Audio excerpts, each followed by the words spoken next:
Thank you for joining us for the last crit, Laura Fitzgerald in conversation with John Strutton. So I will introduce the speakers. Laura Fitzgerald is a visual artist working in drawing, painting, video and text.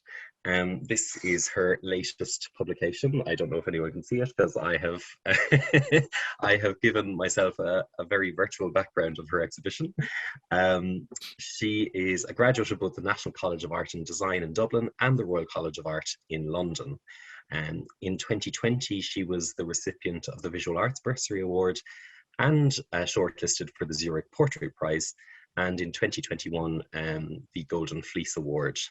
Her recent exhibitions include participation in the 39th EVA International at Limerick City Gallery of Art, in Lucian's Neighbours at the Irish Museum of Modern Art in Dublin, and her current exhibition, I Have Made a Place, which runs here at Crawford Art Gallery until the 19th of September. John Strutton, our conversation partner for today, is an artist whose work draws on the graphic iconographies of pop, political satire and the vernacular, as well as more historical references to the esoteric traditions. He completed an MA in painting at the Royal College of Art and has exhibited in Britain and internationally.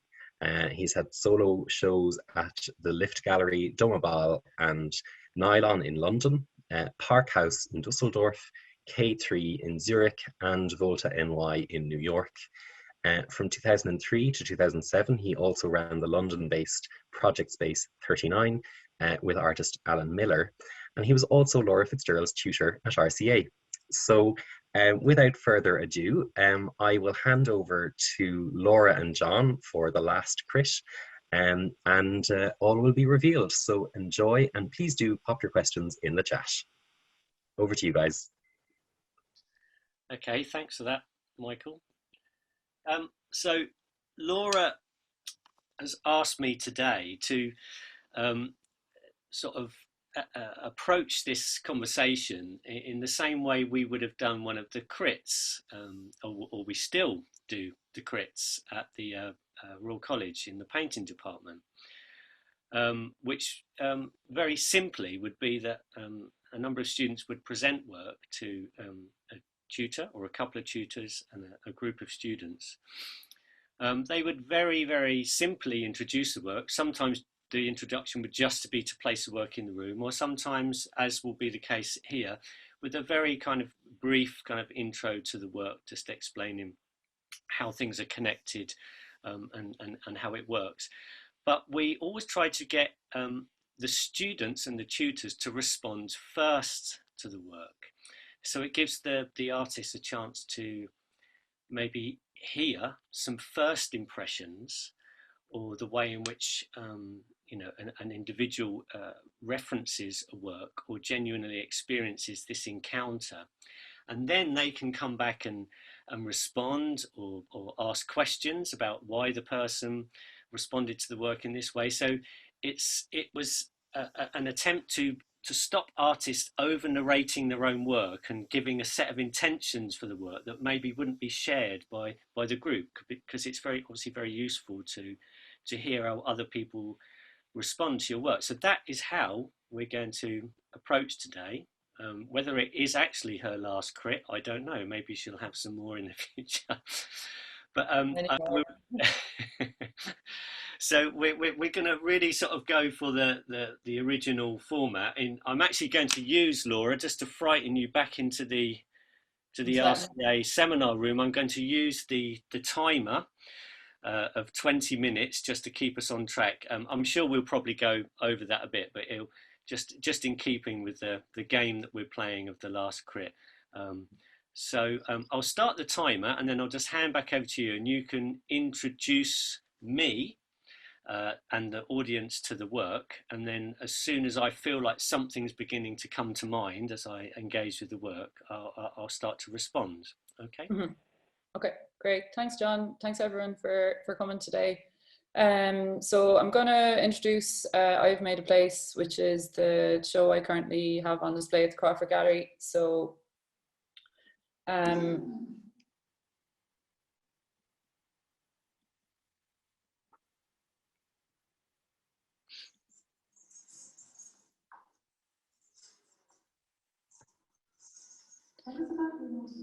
as you enter the gallery, this piece is called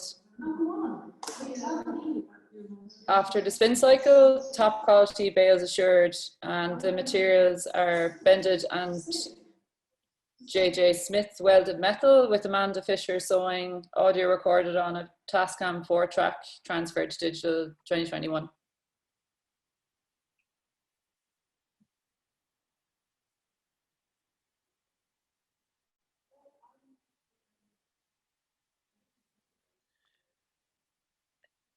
So as I've walked into this room, the first thing that comes to mind, and it's prompted by a number of things, I suppose, the kind of language of the way things are made, the scale, and the colours in particular, is that there's an almost childlike playfulness with forms. They're quite prop-like.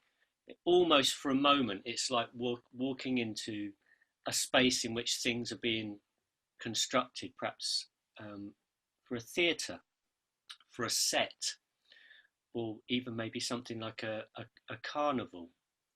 There's something about that register of the way in which things are made, a kind of slightly temporary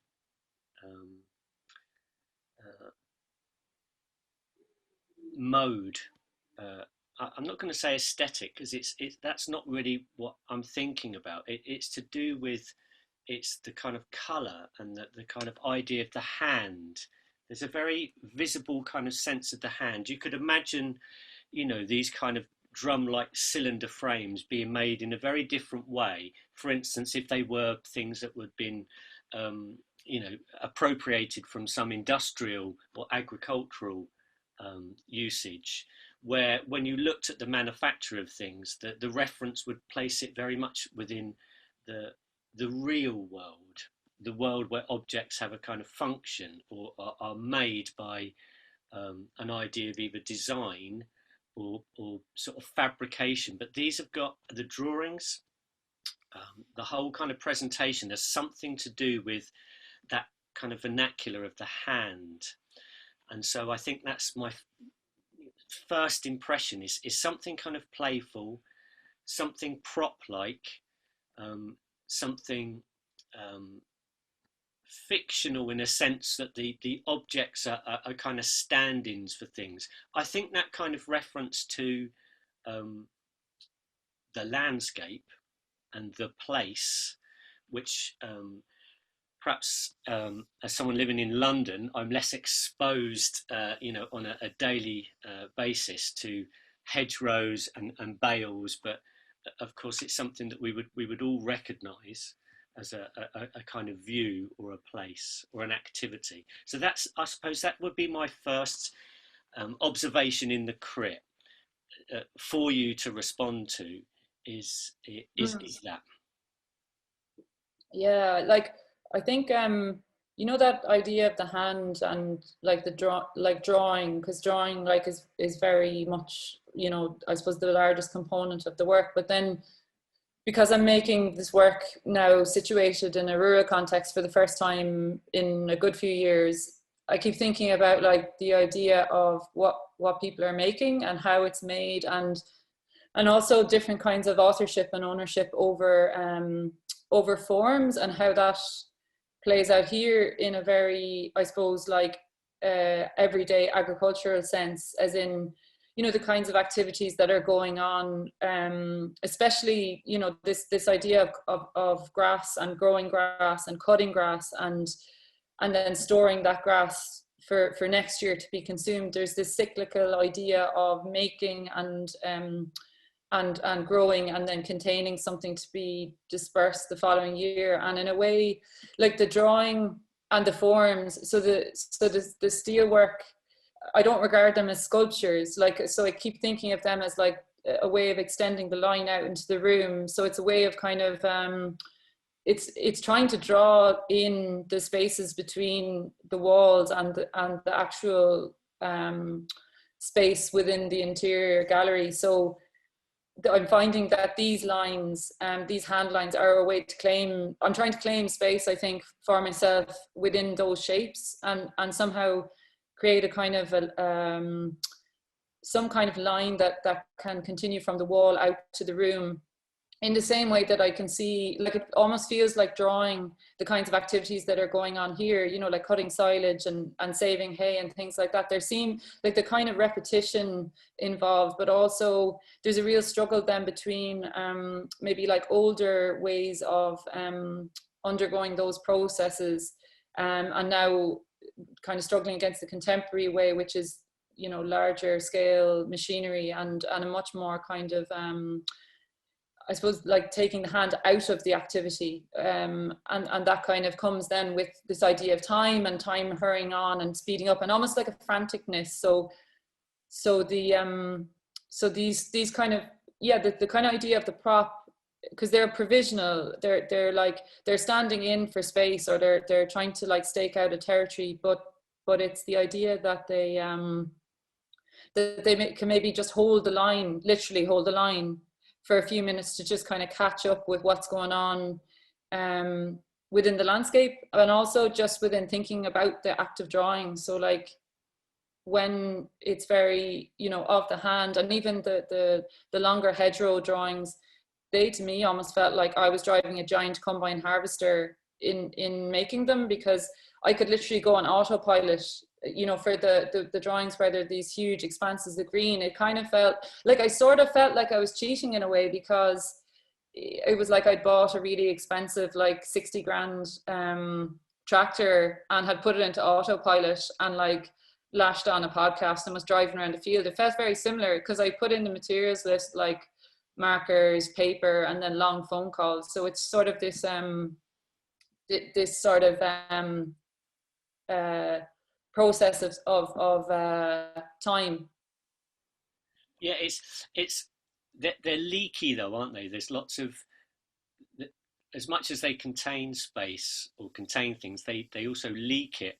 And I was thinking, I mean, you know, back to probably some of our conversations years ago, and particularly about line in drawing, and thinking about, you know, someone like William Blake and his obsession with line, and thinking that rather than sort of modelling or chiaroscuro, you know, where you use sort of tone, that the kind of importance of line, that it kind of contains something. You know, this idea of a kind of vessel. If you draw a basic cup and you put inside that cup through thinking the idea or the memory or the, you know, the utility of cup, then it's in there. The line holds it in, and there's something, I think, not so much in the drawings, but particularly in the drums, where some of those ideas are leaking. The line isn't quite doing its job, and it's almost like it. Recently on the TV over here, Reading Festival's just been on, and they've just been showing the aftermath of everyone that goes to a festival and leaves their tent behind and just walks off. And then there's this whole crew of employees that it's their job, you know, in terms of thinking about sustainability and refuge and recycling and things, that have to deal with these. And there's these images on the news of these fields full of kind of broken and discarded tents. And that idea of, you know, these spaces and all the activities, the kind of the culture of visiting a festival is leaking out through the kind of tears in. And for me there's a very strong sense of that it does, it locates you with a set of kind of references to things, but then other things that you do, the voice work, the kind of contradiction and the uncertainty in the conversations in the work, that they're unhinging things, they're puncturing holes in things, and stuff is getting out. Because I think you're right, that the kind of process of, you know, very anecdotally, only last week we went out for a walk through a field where there was a baler, and I was saying to my son, look how amazing it is, look at the machinery, look at the kind of the speed of which it can pick up that much stuff and wrap it so securely, and they become these really solid forms in the black sheeting. Although these reference those kind of forms, for me they're also playing with an idea of a kind of broken tent, a broken drum, a leaky, vulnerable, fragile container that is talking about both a possible future, but also perhaps a previous life, you know, that, and then you start to ask questions, well, what made the holes? Was it some, you know, some kind of activity that was positive and, you know, benign, or is it something malevolent or destructive? And then when you start to think of those kind of things in relationship to the colour, so going back to that kind of reference about something kind of playful and joyful. I mean, it's not a naturalistic palette, is it? It's quite a zingy. It's almost a little bit like walking into a soft play area where there's no kids. So that weird kind of idea of being in a place that's normally full of complete mayhem, and the volume level of the lunatics as they run around trying to bounce into it. It feels like that. There's something which I can't quite work out whether to feel positive or feel slightly anxious. But I think that's kind of what the work's trying to do for me anyway, is make me sort of be in these two places, you know, the complete optimist that believes that everything will fall in place, and then perhaps the realist, the pragmatist that realizes that the expectations are too high, maybe. I don't know. I mean, yeah, and I like. I mean, I don't. I think that. Yeah, how do you respond to that? Because I have kind of pushed that a little bit. I've sort of, I've pushed this kind of set of references that talks about, you know, props, theatre, playfulness, fragility. No, like, and I mean, like, I think like that I got introduced to the word like slippage and leaky in the RCA crits like 10 years ago, and that like, you know, and I suppose I you know, that's a territory that I've stayed with, I think, over the last few years of making work. But I think, yeah, I think like this work actually, and funny looking at it from this vantage point, the room actually looks very similar to the crit room in the RCA. But the idea of like something leaking and there being holes in it, because like even like there's conversations going on here at home about, you know, certain parts of the farm lead down to the sea. So there's like a little bit that's still on the mountain, and there's a little bit that goes down to the sea. And just even discussions that are like very kind of banal discussions about like maybe, you know, what that particular field is used for, or somebody, you know, speculating about it, like wanting to project a future upon that field and saying like, oh, you know, would you be interested in that being a site that you could maybe build something? And then that conversation just ending up in a really bizarre place really quickly, where they're like, oh, well, you know, no, that'll probably be underwater. So no, basically. And so there's all these kind of, because people keep asking as well about, you know, what's it like being back in Kerry, you know, living in Kerry, and, you know, the kind of idea of this like idyllic, or this idea of like arrival, you know, that you've arrived at this destination place, but then the destination place is sinking. So, or sorry, it's not sinking, the water levels are rising. And I mean, you know, like, and then there's all this speculation about, you know, that being like 3 centimeters or 30 centimeters, or that being 3 years or 30 years. And so you can have this very wild spanning going on in a very everyday sense, just conversationally. And so that idea like of sort of something slipping out, you know, like these things are they're standing in for, I don't know, is it like it can't be an idea of robustness, because it just feels like that's not possible, especially even I think making work over the last like year and a half, you know, that sort of went out the window. So it felt like anything that was to stake any kind of claim would have to have it would have to embrace an idea of like the provisional, you know, nearly like a campsite, or yeah, like actually the tents and I suppose that, you know, this kind of tying action of the bales being made from these kind of swathes of fabric that they have to be kind of tied on, like very similar to like, say, you know, like fake tents we had when we were kids, that, you know, if you put them out like on a Wednesday afternoon, you'd be drowned in it. But this kind, you know, the material itself, it's not going to save you. Like, there's nothing here to, like, that you can't shelter in these things. Yeah. Well, there's a different, I keep also thinking of things like bug houses. These things are made out of old broken pipes on pallets, to encourage certain kinds of wildlife to create and you know, there's often that play again. You're looking at the bug house thinking, you know, on the left hand, it's really something waiting for the council to scrape up and take off to the dump. It just looks like a kind of bit of fly tipping.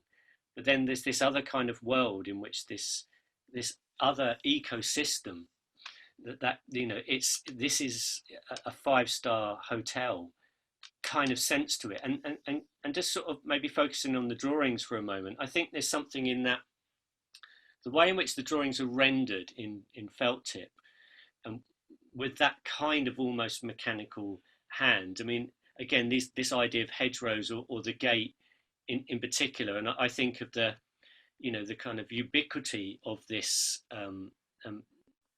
When I was going back to see my family from Limerick and walking around rural Limerick and being obsessed with the gates, especially as a kid, looking through the gates and thinking, oh my God, that's so different where I live in London. It's just, look at all that place to play in. You know, every gate is just a whole world. It's not just a little alley or behind the back of a garage to play in. It's like a whole world that no one seems to be in and seems to be available for you to jump over. And it's almost like they're rendered in this, there's a kind of digital rendering to them that make me think of early kinds of, or not even early, because they're still around. There's lots of those kind of free web-based games that I'm sure are just sort of fishing nets to catch kids with adverts for things, but they're free and they play them. The graphics are sort of zingy, but they're flat. They're not like a, you know, properly rendered 3D forms. They're kind of flat, but they're zingy and colourful, and they're addictive, and they're, you know, they're full of possibilities for if you're in that kind of, you know, mindset, you know, that optimistic. And I think the drawings remind me of that kind of thing. So again, there's still this sort of tinge of anxiety that they seem to propose this rendering of the world that's all about, you know, fun, that you can inhabit the field, it's waiting for you kind of thing. But at the same time, there's something in there waiting to catch part of your inhabitation, part of your presence, and use it for its own purposes. But I like that kind of mix of that extremely kind of playful, childlike almost rendering of the banal sort of naturalism.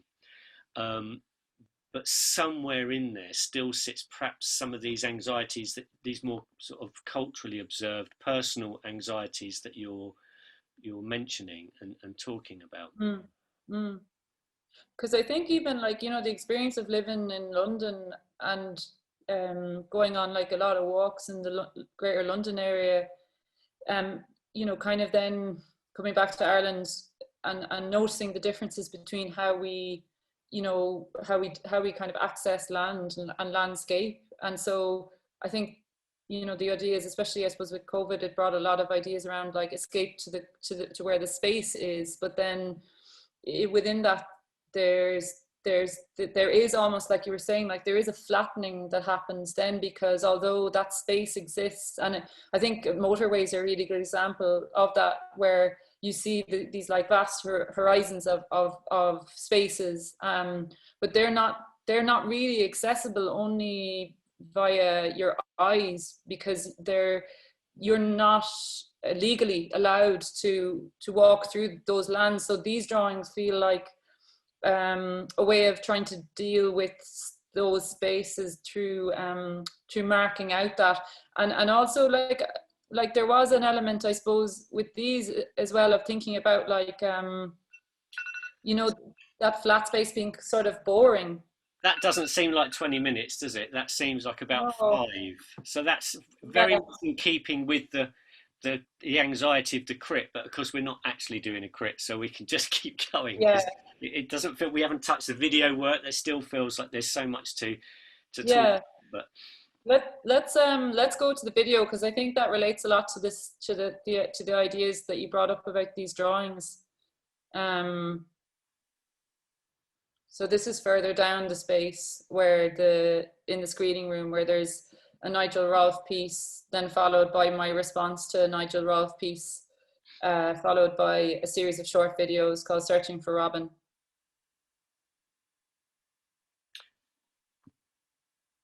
I maybe should turn the sound up for this bit.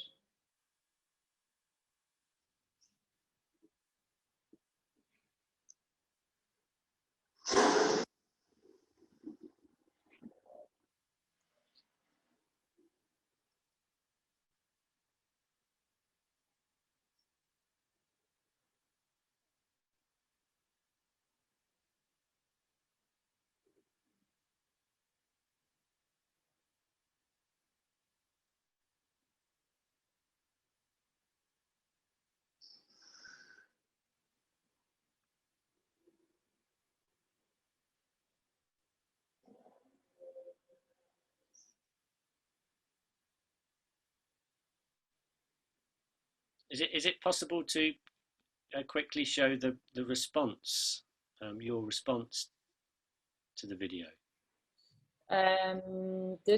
Yes, that one is, I might just have to share that separately. It's not in this video, actually. Oh, right, okay. The response, yeah.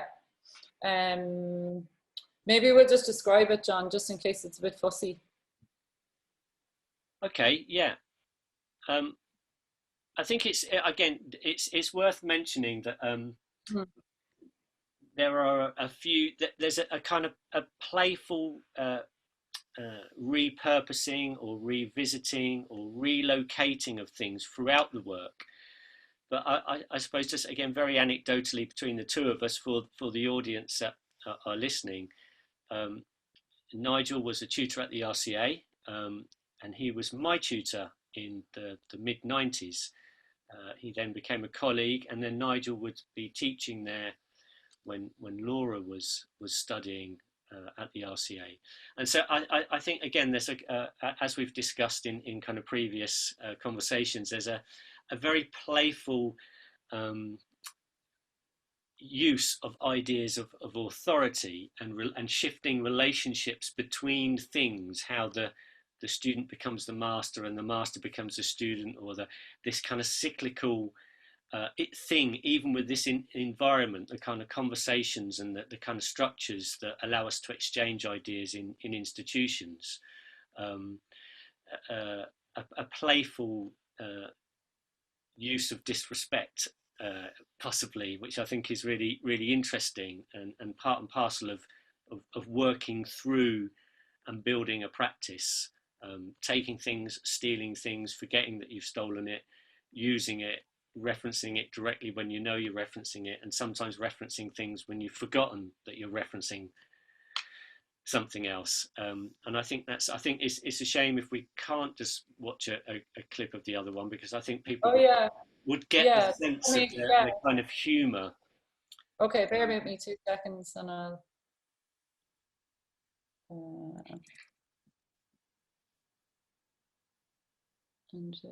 yeah, because I mean, the thing is, I learned so much from this piece, actually. Okay.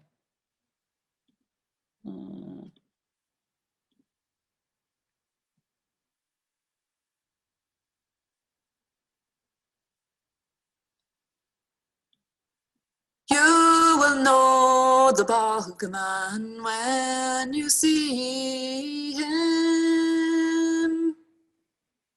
You will see the bog in his eyes. Reach forward and take his hand in yours. Follow where he leads.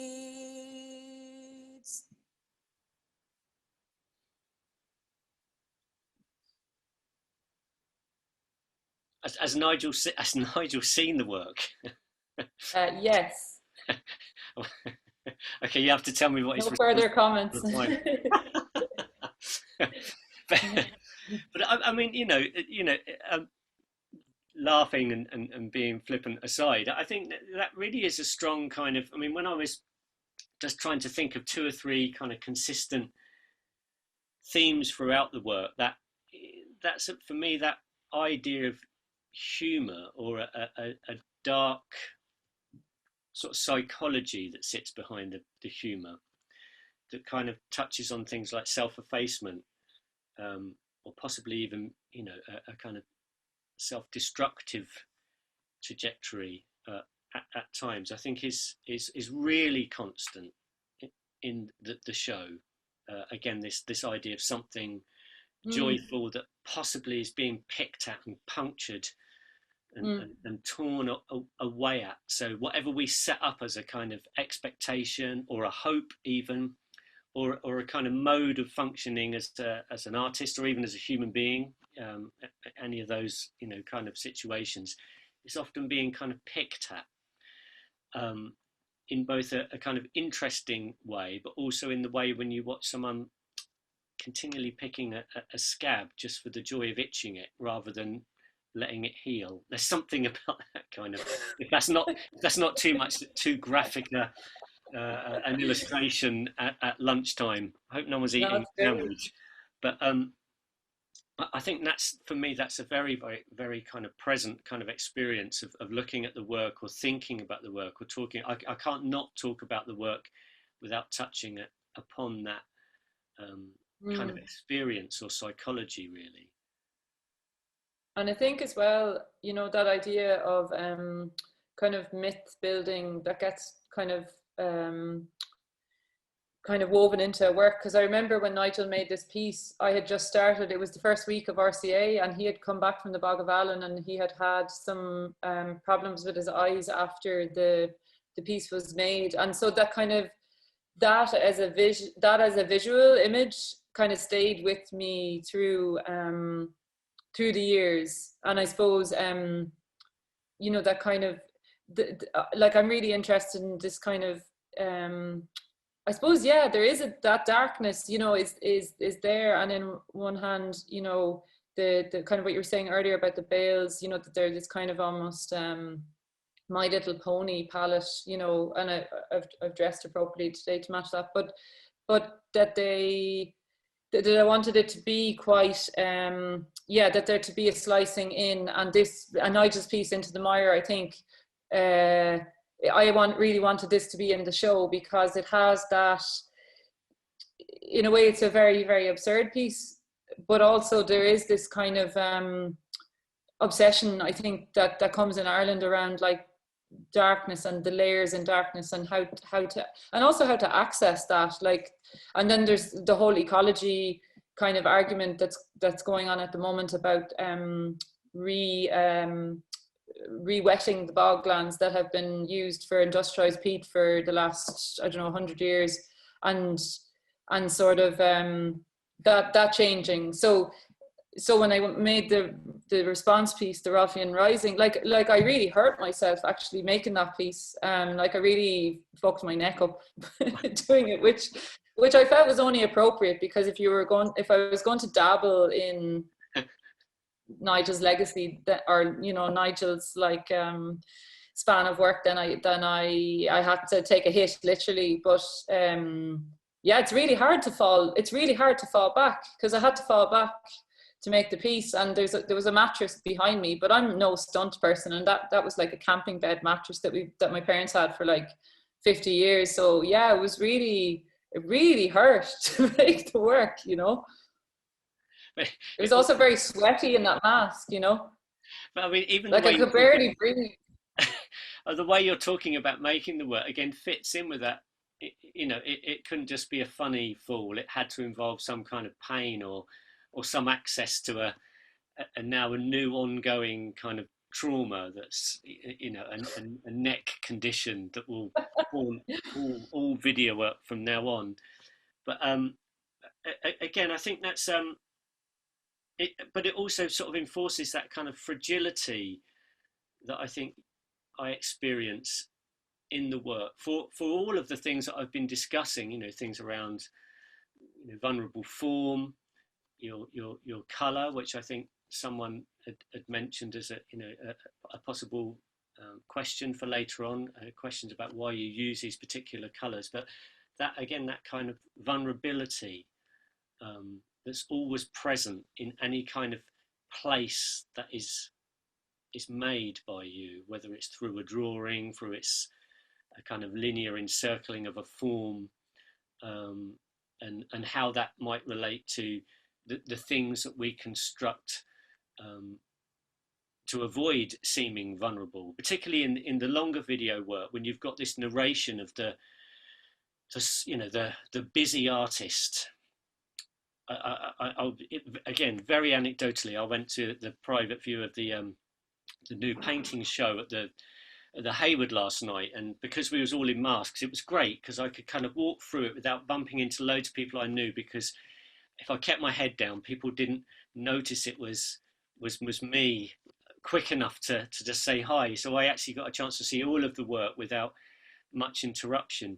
But then there was this dialogue of so, what shows are you doing, and what have you got coming up? And like every time I stopped to look at a painting, there was this kind of narrative about how we converse with each other about justifying what we do as artists in that kind of setting. But then, of course, if me and you got together, then you don't talk like that anymore. You just you talk about more direct things about the work, not about what you're doing with it, but the work and how it comes about, and how we both experience it. And it did make me laugh as I was leaving, thinking I should have recorded this almost and sent it to Laura, because it's almost like a kind of a parallel kind of voiceover for your video, where you're hearing this kind of uncertainty about, does that really justify what I'm doing? Because it's going somewhere, it's going to be here, or I've created a kind of expectation or a possibility to construct something. And I think that's very strong in the work, because we all do that, don't we? When we're asked something, we say, oh yeah, I'm doing this, or this is going to happen. And most of the time, that's quite, the speculative is strong in the work. Speculations around form, speculations about place, where they are, where they're not. It's funny as well how that changes, that conversation between, because I in the Restless Bogman book, the story that I wrote to go with the show, the character, someone asks him, has he any shows coming up, and he just cracks up when anyone asks him this. But then how that then opens up when you start to talk about when you just talk about the art, actually it's so much more interesting than a list of what's coming. It feels like a battle, that battle, it always has to be fought. I think in the video piece where I'm walking around in the river and talking about being very busy and things, that's almost like going into battle in the landscape and thrashing that idea out. It felt important to do that for this show. And also if anyone had looked down from the main road and seen me in full flight with a GoPro on my head, talking about what was happening in the future, I think it made sense to put that in here, because I also felt like those conversations weren't just pertaining to art only. It was also the people who just had any job or any occupation or did anything in their lives to keep themselves busy also have that sense of you have to lay out your case for what's happening next in a very kind of almost warlike manner. But going back to the to the very first thing really, which is the form of our conversation, the crit, and trying, the reason I suppose that it's a way of approaching talking about work that's been stuck with for a number of years, is because it does try to ingrain in the conversations that we have about work, not to claim intentions for things and not to justify things by that set of intentions. It's much more interesting to say, well, what is it? What does it do? Because the moment we start talking about what it does, then it's not really so much about that it's art. it's that it's doing something in the same way that music does something, the same way that good literature does things, the same way as a great piece of design or something that's made, or anything, any kind of activity does something, and people can talk about that, and they can talk about their experience of it. And in some ways that's more potent than a kind of hollow intention that misses the mark and tries to justify itself. But then of course you get into the whole culture of, well, where do you get funding from, how do you, and invariably then you get that kind of cynicism. Well, funding always seems to go to people that can articulate intention in a convincing way, or in a way that seems kind of enthralling, rather than, or does it do so? It's very interesting. I was listening to a podcast about the writer Jonathan Miller, who passed away through dementia, and he was talking quite interestingly about funding for social services and stuff. And he says, of course, all of the funding goes to the most articulate sort of form that seems exciting and interesting, whereas actually we just need some funding for home care, or we need some services that provide real. And it's sort of, I know I'm going off grid a bit, but it really sort of struck me about that. Well, let's just talk about what happens and what you're experiencing, because then things are real, and you get this kind of sense. I think what we've been trying to do today with the work, and hopefully in some of the questions that I can see Michael's popped back up now, so that's probably a good indicator that we've gone way over time. But again, that we're really sort of talking about what we've experienced by looking at the work, what's happened, what's kind of categorical and available to us, rather than being guided by a set of intentions that sometimes are less, not truthful, that's not the word, but less constructive, I suppose. Mm. Michael. Thanks, John. I can't hear you. I think you're still on mute.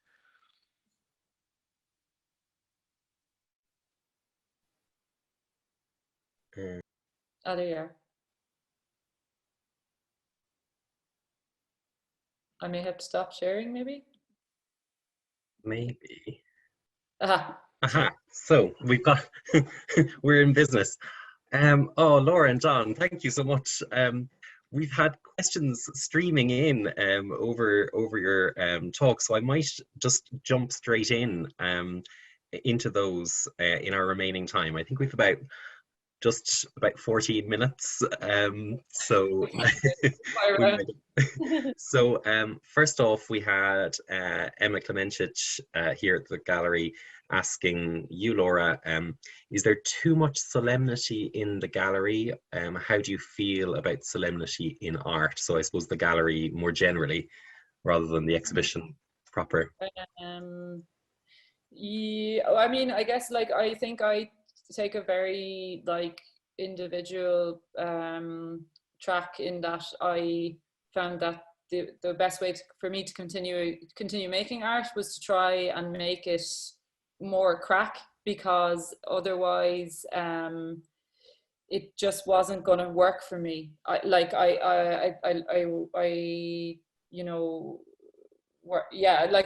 I needed to find a way that I could find something that maybe I was looking for the holes, actually, when what John was saying, I was looking for the leakiness. I was looking for a place where something could start to seep out, and then it became more interesting, because I think I went to the RCA actually with a very serious head on me, and then the RCA was amazing because it just beat me to my senses in a way. Okay, no, it didn't actually beat me, but there was a certain amount of light slapping to go cop the feck on, what are you doing, and that then became actually the beginning of a really interesting kind of process forward of opening up things or finding the rupture places, and then it had lift. I felt anyway, but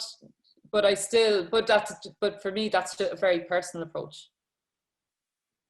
Great.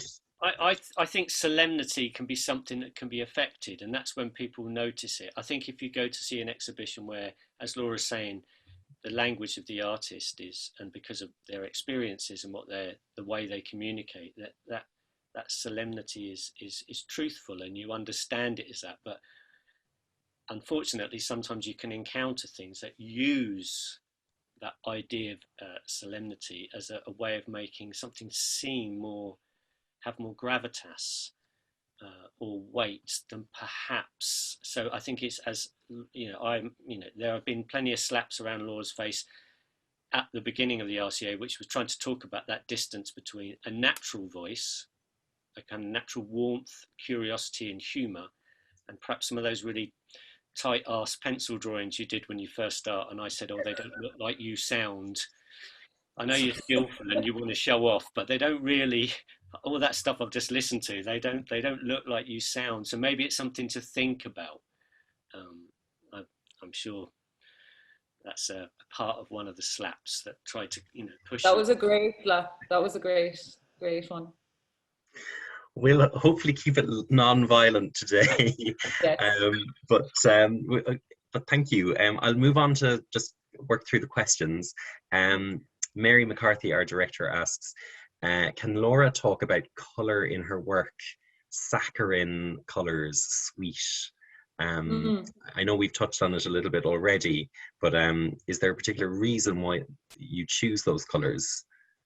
Yeah, I mean, I think again, going back to the slap, like the 10 years ago, I think I got woken up out of a very particular mode of drawing, which was like a very controlled kind of process. Not that there isn't like a lot of control in the work now. There is, I think, in the drawing, but I think something woke up because I got really bored by what I was making around the time I went to the RCA. And so kind of coming out of that in the last couple of years, just like bringing in, because I think like color for me can be very violent, like looking at the landscape here and anywhere. I think probably in Europe you get those, like when, depending on the weather, like it's Kerry in particular, maybe I'll just give that as an example. Like sometimes it can feel like very, very schizophrenic outside, where you can look out the window and like in the video piece where there's the mountain and the sky is like this kind of crazy blue color. It'll do that maybe 20 days out of the year, but it's sort of like being someone when they're on drugs. You walk around the landscape and it's like, ooh, it's like pulsing at you. And then another day you can go outside and it's just really, it's like it's sitting on your head. It's so gray, and so those experiences just physically, that's something I want to drive into the work, and I've been pushing for that the last while. And so kind of ramping up color in certain spectrums, like just before the Crawford show I made hay sheds for the Limerick City Gallery, and they were these really like kind of fire engine red and kind of like an emerald green. And I wanted to kind of play with making spaces that have these punches in them, to talk about some of the kind of I suppose like elements that are at play, that I think about, and that influence the things that I'm like putting my hand in the studio in terms of color. Great. Shelby Mackin asks, when you are creating something, do you create it with the idea of what type of space it will be displayed in? Yes and no. It's sort of, it's a bit of both, I suppose. I think at the moment I've been thinking about like making a farm. Like when I left RCA, I lied and told all the staff that I was going to become a farmer, but I believed the lie. I wasn't just lying to the staff, like I was lying to myself as well. I remember that in my like final leaving exam that you have, I told them all I was going back to Kerry and that I was going to become a farmer. Anyway, I got over that, but I want to make my own. I am making a farm though. So like, I feel like eventually I will have, my whole farm will be made over the next 10 years through different like types of artworks.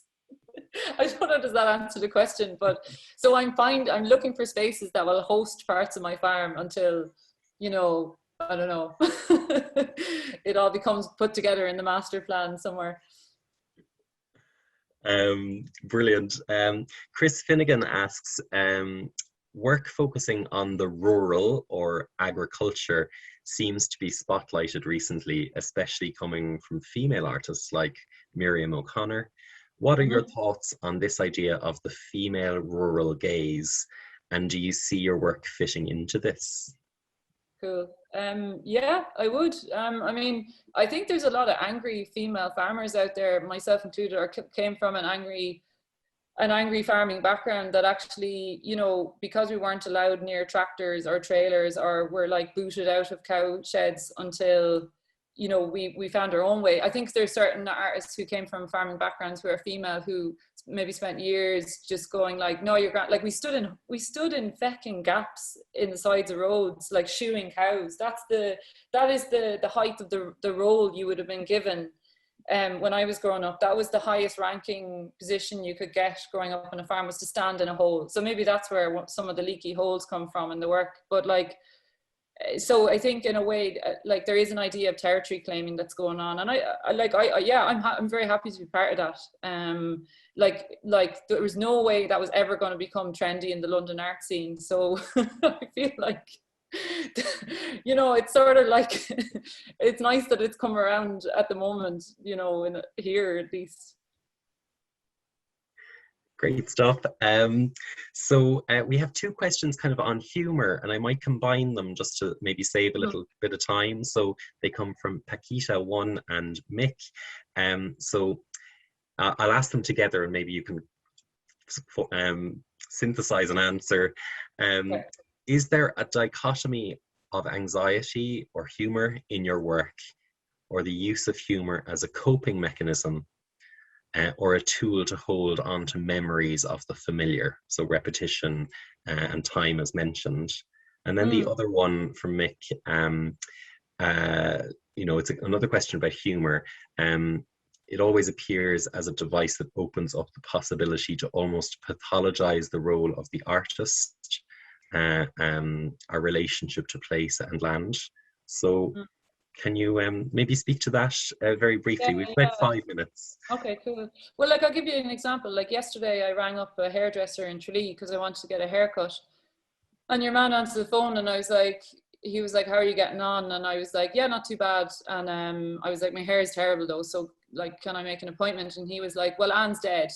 And I was like, oh, okay. So like just within like 60 seconds, this amazing thing had happened where I'd phoned like a one-man play hotline, you know, and I did go and get my hair cut, and Anne is dead, but you know, life went on. So I'm kind of interested in, I suppose, seeing, I feel like maybe anywhere you sit for long enough, those kind of things become very rich, like within one's lived experience, but maybe also just Kerry is rife with it.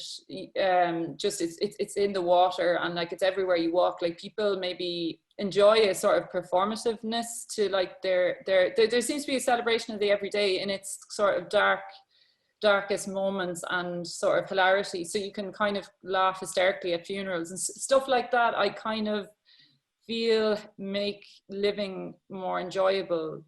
So I'm trying to stay close to that if I can, you know, because it sort of it cracks open something, like Leonard Cohen says, you know, like ring the bell that will still ring. There's a crack in everything. That's how the light gets in. That kind of vibe.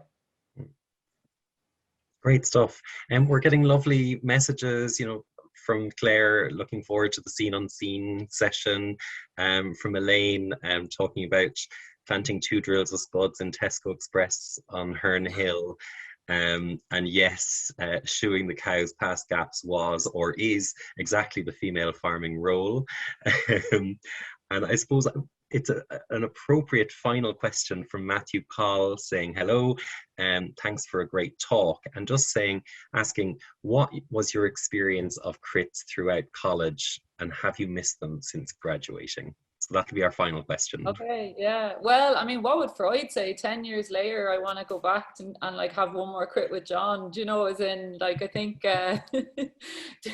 yeah, I have missed them. I think they're important. I think definitely like the experience of like going to London and having myself kind of opened up that way was really it was life, not to get too cheesy, but it was life changing, and I think it's been something I've really treasured over the years. And I know I wasn't the easiest going student all the time either, especially at the end there at the degree show.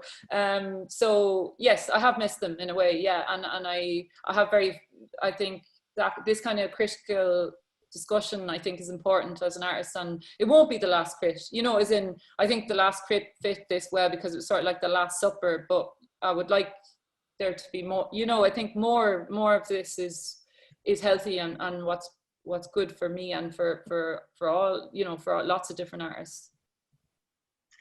Excellent stuff. There are so many other questions that unfortunately we can't get to during the session. I hope everyone has enjoyed it as much as I think you've both have enjoyed it, but I certainly have. Really kind of thought-provoking stuff. But I suppose I'd just like to thank everyone again for joining us this afternoon, and especially to Laura and John for giving of your time, your very valuable time, and I suppose helping to celebrate this exhibition. So Laura Fitzgerald, I Have Made a Place, runs until the 19th of September here at Crawford Art Gallery in Cork. It's open daily, free entry, and open late on Thursday evenings as well. So I suppose I'll just sign off. Thank you again, and hope to cross paths in the future. And yeah, thanks very much everybody for coming and everything, and thanks John. It's been a pleasure. It's moved a few cobwebs, so I feel ready for the first crit next week when I actually go back and start doing a bit of teaching. Thanks for the workout. Yeah, thank you very much everybody. Thank you, Michael. Yeah, thank you everyone. Thanks everyone. Right, bye.